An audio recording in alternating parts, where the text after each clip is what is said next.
kõik on mõttetu. Nüüd küsimus, mis mõtet sellel on, võib panna sind süübima, nagu otsima seda mõtet, aga võib ka täielikult lammutada laiali ka sellegi mõtte.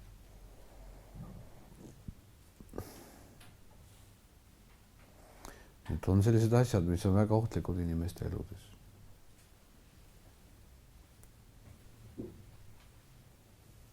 Inimese mõttetuses võib kahelda ükskõik milles. Tal tableti võttes aitab mind, aitab teda, no milleks mul see?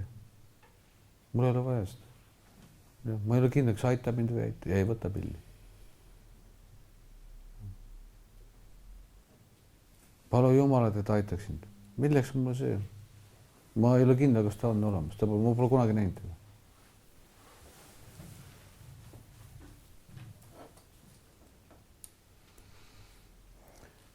See on väga ohtlik vaenlane. Väga salakaval. Tuleb pehmelt, tembab. Kasutab raskust ja viib põhja.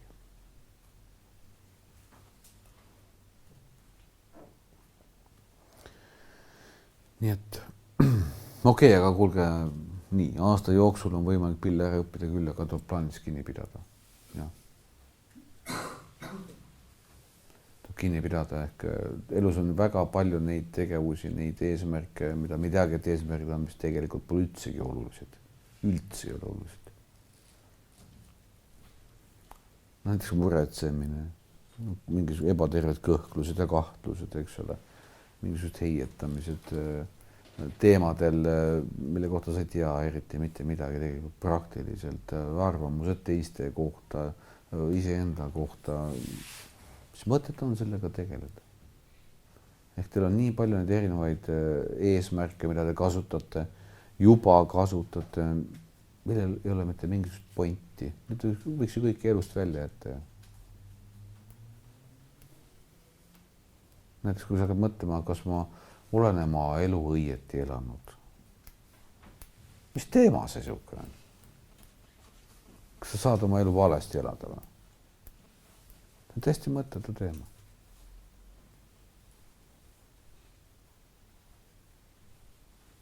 Et see kurnäha tahab seal teada, kas ikkagi on niimoodi, kas ma ikka olen õieti elanud, äkki valesti elanud.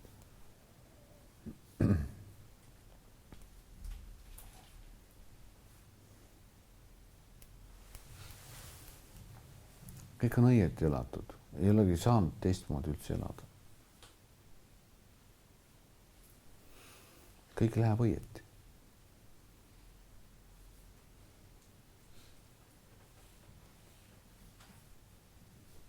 Palun. Üks mõttearvajaid valmist poolikuks või osaliseks selles osas, et muutused elus toimuvad nagu kahel viisil, et A-variant oli see, et teed seda, mida nagu oskad, B, kuidas tuleb muuta.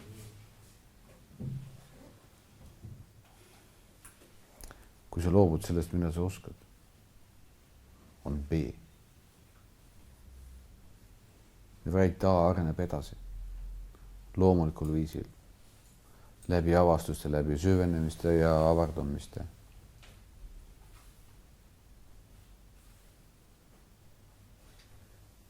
Kui see asi, mida te hästi oskate, mis on teie jaoks lihtne, kaob ära, tulevad ainult rasked asjad.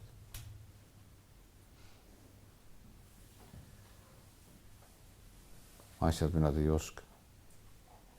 Muidugi neid on võimalik õppida ja nii edasi, aga eks teil on aega saada sama heaks, nagu te nii-öelda loomulikult olete nendes asjades, mida te juba oskate.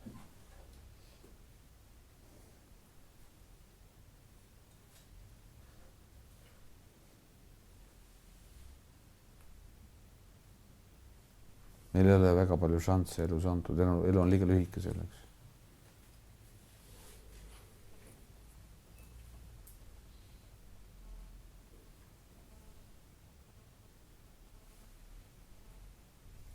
Mina soovitan ikkagi aluseks võtta seda, mis sul juba on hea, mida sa hästi oskad.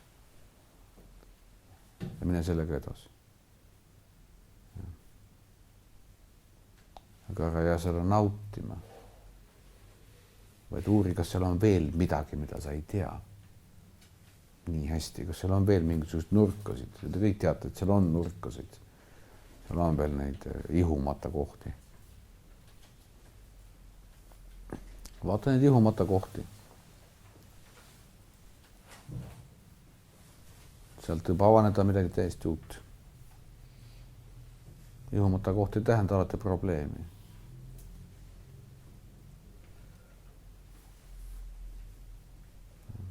See võib tähendada ka lihtsalt ühte uut ust, mida sa pole veel avanud, see pole sulle avatud.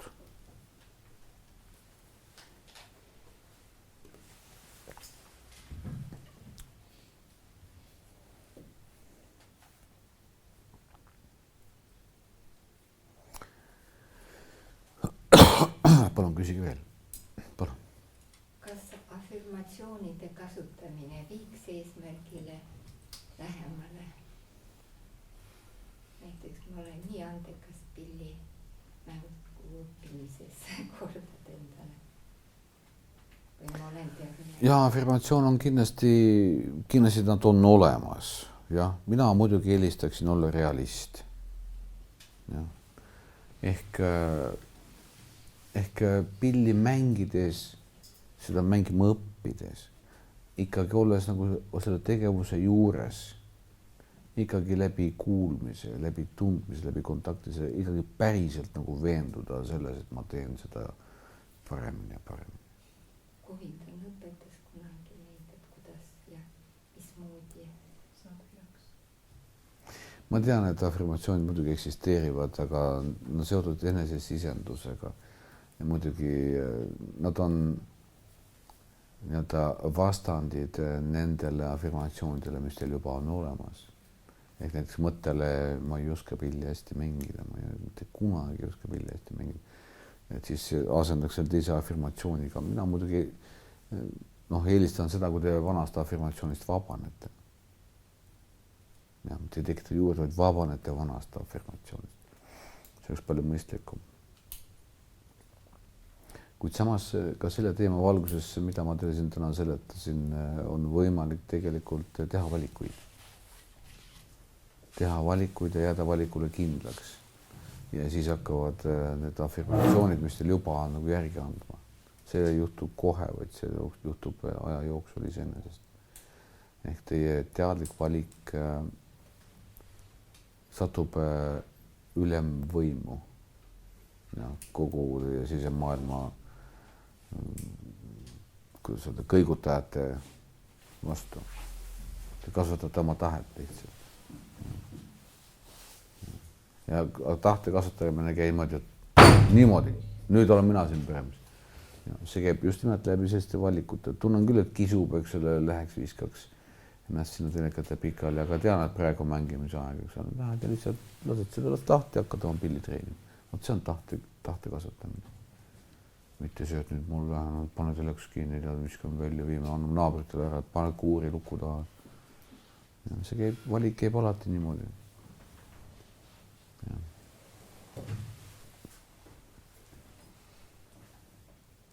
Te peate eksperimenteerima, te peate ise proovima neid asju. Natukene teistsugusel viisil. Ma seletasin teile nii palju erinevaid asju, et ma loodan, et teile ikka need põhiasjad jäid nagu meelde, et võin korra üle korrata, et kõik asjad, mida sa teed, neid saab vaadata kui mingisuguseid algatusi, mingisuguste protsesside algatusi, mida sa võid nagu jätkata, aga võid ka nagu keelduda, et lõpetada. Kõiki asju, mitte ainult neid asju, mida sa tõesti tahad saavutada ja näiteks pillimängu. Ka vetsuskäimine on projekt. Enda hammaste vaatame peeglist, eks kuidas välja paistavad on ka tegevus, millel on tagajärjed. Sa võid kõiki asju niimoodi vaadata. Ja siis sa võid avastada, et sul on seal 3 komponenti. Mõte, mis räägib oma asja kohta, emotsioon toetab või ei toeta. Ja siis see osa sinust, kes suudab kontrollida, mida nad siin teevad siin. Ja. Korrigeerida mind. Et püsiksid liinil selle tegevuse, mis sul on vajalik teha.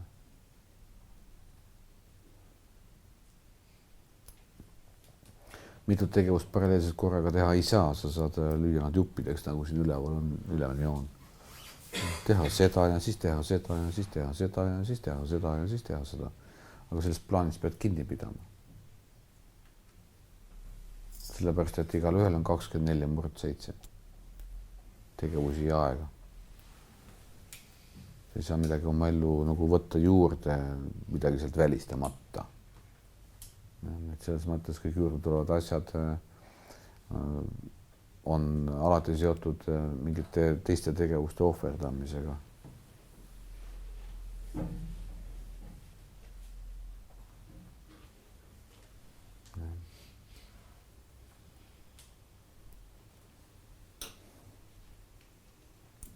Ja motiive väga palju polegi vaja, kui te olete eesmärgi seadnud, tahate, et see täituks, te peate seda tahes-tahtmata lihtsalt tegema. Muidu see ju ei täitu. Võtke see aastane näide endale. Teil on palju tahtmisid arvatavasti. Pange nad ühte aastasse. Välistage kõik muud tegevused, see väga laiali valguks ja vaadake läbi terve aasta, teen ainult seda asja 1 aasta. Ainult seda asja, teisi asju üldse ei tee. Ei käi vetsus, ei käi söömas, ei suhtle kellegi teisi. Ainult see asi 1 aasta. Ja aasta lõpus näed tulemusi.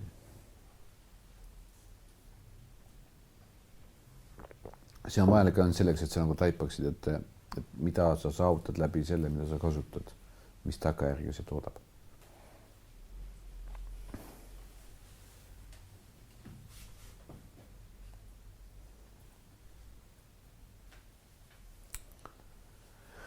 Palun veel küsimusi.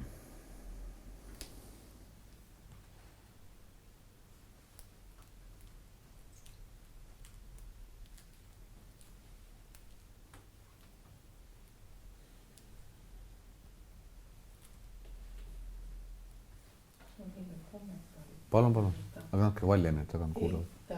Tänapäeva õppija nagu on oma õppimisprotsessis liiga sageli nagu erinevate tegevuste juures. Ehk tegeletakse multitasking, ehk tullakse loengusse, siis õige pea ollakse Facebookis või oma sõpradega vesseldakse või tehakse mingit muud tööd. Ehk minu arust see võti on nagu see kohaloleku õpetamine ka. Et inimene tegeleks, oleks selle tegevuse juures, et siis tuleks need tagajärjed või see eesmärk, milleks nad tegelikult nagu õppima tulevad, kui märksa kiirem.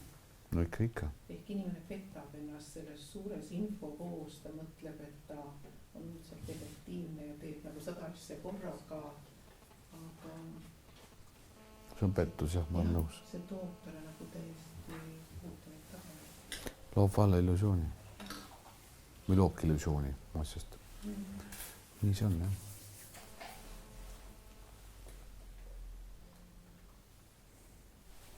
Keegi veel, palun?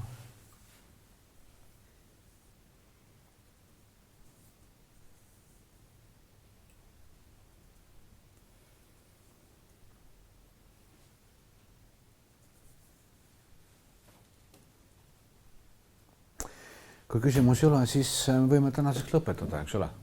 Ja. Aitäh, et tulite ja head projekti juhtimist teile. Head õhtut.